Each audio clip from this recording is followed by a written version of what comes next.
Top কতটুকু ধরা? Top ধরো 3 মিটার ধরো স্যার। আছে কত? 3 মিটার 1 ফিট আছে স্যার। 3 মিটার 300 আর কি। 3.3 আছে। মানে ধরা হচ্ছে কত? 3 জি স্যার। আছে কত? 3.1। আর একটু সামনে 1 ফিট বেশি আছে স্যার। চিত্র তো স্যার সাগরপুরের মানুষ কখনো দেখে নাই। কোনো এমপি কখনোই কোনোদিনও এরা কি করছে, এই মেম্বাররা টাকাগুলো আসলে খাটাচ্ছে, এটা কি করতেছে, এটা কখনো দেখে নাই। আর যদি তাই দেখা যেত আজকে দেশের পরিস্থিতি এরকম হতো না স্যার, অনেক রাস্তা হয়ে যেত। আসসালামু আলাইকুম, সাদাতপুরবাসী। আপনারা জানেন যে সাদাতপুরের বিভিন্ন রাস্তাঘাটের বিষয়গুলো নিয়ে আমি আপনাদের সামনে আসি।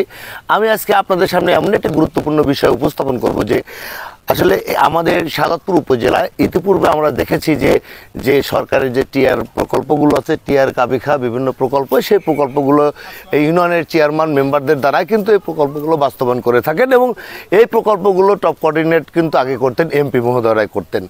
এবং আজকে আমি আপনাদেরকে দেখাচ্ছি যে একটি কাজ যদি সঠিক তদারকি করা হয়, সঠিক তদারকির কর্মকর্তা যদি সঠিক থাকেন, তাহলে কিন্তু সেটি দৃশ্যমান হয় এবং সেটি কিন্তু বাস্তবায়নে সুন্দর একটি রূপরেখা আমরা দেখতে পাই। এমনই রূপরেখা কিন্তু আজকে বেলতলী ইউনিয়নে বিভিন্ন রাস্তা আমরা ঘুরে বেড়ালাম। আমি সারাদিনই ছিলাম। আপনারা জানেন যে রাস্তাঘাটের বিভিন্ন সমস্যাগুলো নিয়ে আমি কথা বলি। আমি আজকে এই বেলতলী ইউনিয়নের যে সমস্ত প্রকল্পগুলো ঘুরে দেখলাম, প্রতিটি প্রকল্প কিন্তু আমরা দৃশ্যমান দেখেছি।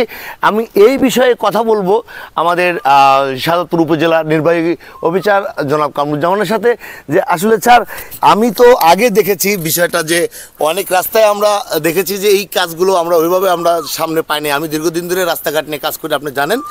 আমি এই বছরে এর বিকল্প কিছু পাচ্ছি, সেটা স্যার কেন হলো?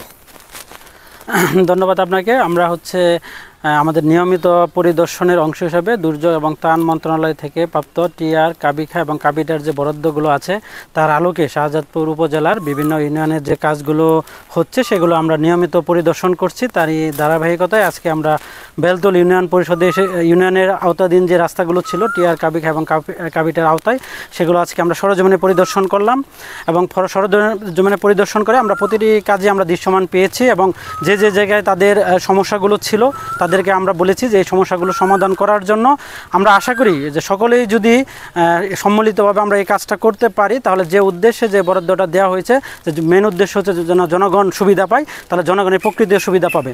আমরা আশা রাখি যে আমাদের যে পরিদর্শনের যে কার্যক্রম এটা নিয়মিত থাকবে। আমরা প্রতিটি ইউনিয়নের প্রতিটি কাজে আমরা পরিদর্শন করে আমরা যেন সঠিকভাবে কাজটা বাস্তবায়িত হয় সে বিষয়ে আমরা সকল পদক্ষেপ আমরা গ্রহণ করব। ধন্যবাদ। প্রকল্প বাস্তবায়ন যারা করছেন, যে নেতৃত্বে আছেন আমাদের বেলতলী ইউনিয়নের দায়িত্বপ্রাপ্ত প্যানেল চেয়ারম্যান সাইদুল ইসলাম, আমি সাইদুল ইসলামের সাথে কথা বলবো। আচ্ছা সাইদুল, এই যে স্যার যে দিক নির্দেশনাগুলো দিল আপনাদেরকে যে এভাবে কাজ করেন, গত 3 বছরে কি আপনি কখনো এরকম কোনো দিক নির্দেশনা কারো কাছ থেকে পেয়েছেন? না, এই আমরা সাদাতপুর থানার ভিতরে আমাদের স্যার যে এখন নির্দেশনা দিছে, আমরা যে কাজ পাচ্ছি এবং যেভাবে কাজ করতেছি তাতে কখনো আমরা কোনোদিনও এই কাজ পাইনি এবং আমরা আশা করি যে আরও সামনে যে পাবো স্যারের কাছ থেকে, এটাই আমাদের বড় প্রত্যাশা এবং সেগুলো সঠিকভাবে মানুষের জন্য বাস্তবায়ন করবেন। এই প্রতিশ্রুতি দিতেছি এবং দিছি, ইনশাল্লাহ আরও দেবো, ইনশাল্লাহ আশা আছে। আমি কথা বলবো মান্নানের সাথে, বেলতলী ইউনিয়নের আরেকজন মেম্বার। আমি আপনার প্রকল্প গিয়েছি, আপনার প্রকল্পে কিছু সমস্যা স্যার কিন্তু ধরেছেন, আপনি কি সেগুলো বুঝেছেন? জি, আসসালামু আলাইকুম। আমার নাম মোহাম্মদ আব্দুল মান্নান, 8 নং বেলতলী ইউনিয়ন পরিষদের 4 নম্বর ওয়ার্ডের ইউপি সদস্য। আমি খুবই আনন্দিত যে সরজমিনে আমাদের শাহজাদপুর উপজেলা ইউনো স্যার আসছেন, আমাদের রাস্তাগুলো পরিদর্শন করতেছেন। আমরা স্বচ্ছভাবে প্রকল্প পেয়েছি, আমরা স্বচ্ছভাবে কাজ করতেছি। যেগুলো সাধারণত যে টুটি ফাটা যা আছে এগুলো আমরা সমাধান করে দেব এবং আগামী ভবিষ্যতে আমরা কাজটাকে আরও সুন্দর করে আরও ভালো করে টেকসই আমরা চাই যে আপনারা আরও ভালো কাজ করেন। আমি রাজা আঙ্কেলের সাথে কথা বলবো। এই জেলার নির্বাহী অফিসার আমাদের সম্মানিত স্যার আসছেন, আমাদের সাংবাদিক বিন্দু আসছেন টিম সহ। আমাদের 8 নম্বর বেলতলী ইউনিয়নের উন্নয়নমূলক কাজ কাবিখা টিআর যেগুলো দিয়েছিলেন আমাদের সম্মানিত স্যার, সেগুলো আমরা বাস্তবায়ন করেছি। যদি কাজের মধ্যে ভুল ত্রুটি হয়ে থাকে আমার সম্মানিত স্যার এবং সাংবাদিক বিন্দু সে ভুল ত্রুটি সংশোধন করতে বলেছেন। ইনশাআল্লাহ আমরা 100% যথাযথভাবে সেগুলো বাস্তবায়ন করব, সে কাজগুলো আমরা সংশোধন করব। ইনশাআল্লাহ আগামী দিনগুলো যেন আমাদের 8 নম্বর বেলতলী ইউনিয়নের পুরোপুরিভাবে কাজ আরও আসে, আমরা ইনশাল্লাহ 100% কাজ করব জনগণের স্বার্থে, এবং আমাদের 8 নম্বর বেলতলি ইউনিয়নটা জানি মডেল ইউনিয়ন হিসাবে রূপান্তরিত হয়। আমরা এটা চাই। আর আজকে আসছিলাম আমাদের অত্যন্ত দক্ষ একজন ইউনো মহোদয় সাদাতপুরে কামরুজ্জামান স্যারের সাথে পরিদর্শনে। আমি নিজে আসলে প্র্যাকটিক্যালি আমি কম আসি ইউনিয়নে, এবার যা দেখলাম অনেক সুন্দর কাজ হয়েছে। প্রত্যেকের প্রতি আরও ভালো কাজের আশা করে আমি আমার এখানেই সংক্ষিপ্ত করলাম। এই আমি আজকে যে একটি দৃষ্টান্ত দেখালাম, এটি কিন্তু চলমান একটি কাজ। স্যার নিজে জানালেন যে প্রতিটি ইউনিয়নে কিন্তু উনি যাবেন, প্রতিটি প্রকল্প কিন্তু উনি দেখবেন, নিজ চোখে নিজে তদারকি করবেন। এই সঠিক তদারকির কারণেই কিন্তু আগামীতে আমাদের কাজগুলো সঠিকভাবে। স্যার আমার এক্সস্টের মাটি এই পাশে বেশি মাটি আছে, বুঝছেন? এই এক্সস্টের মাটি এই যে এই জায়গায় এখানে বেশি পড়ছে, পারাই নাই স্যার। এই যে এই জায়গায় আবার মাটি বেশি পড়ছে, এই জায়গাটা এখানে গর্ত ছিল, এই জায়গাটা মাটি বেশি আছে। এই যে এখানে বেশি লাগছে দেখে বোঝা যায়। এই এখানে ধরেন তো ঠিক কতটুকু, এনে আবার উইথ কমা দিছে। এখানে আবার দেখেন 3 হয় কিনা। এখানে স্যার 3 থাকলেই হবে, 3 ধরলেই হবে। ঠিক নাই। হ্যাঁ, ধরো ধরো মোশাররফ ধরো। 2.5 আছে। এখানে 9 আছে স্যার। 2. এখানে আবার একটু কি করছে, একটু কমাইছে, আবার মাটি বেশি দিছে। জি স্যার, এখানে মাটি বেশি দিয়েছে, 5 একটু কমে গেছে। কারণ মাটি লেন্থ কত রুকা দিছেন? আর লেন্থ 240 মিটার।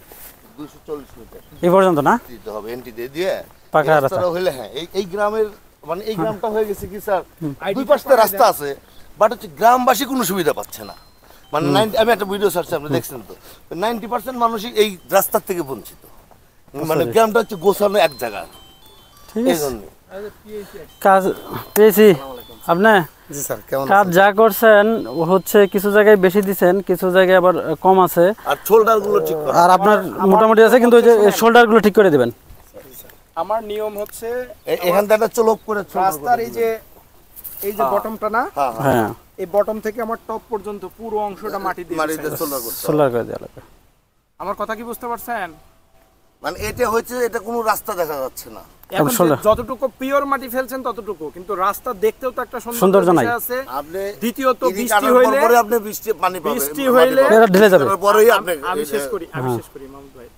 আপনি বৃষ্টি যখনই হবে এই মাটিটা গড়ে চলে যাবে। যখন আমি এই জায়গা থেকে মাটিটা টাইনে তুলবো, তখন আমার মাটিটা যে জায়গার মাটি ওই জায়গায় থাকবে।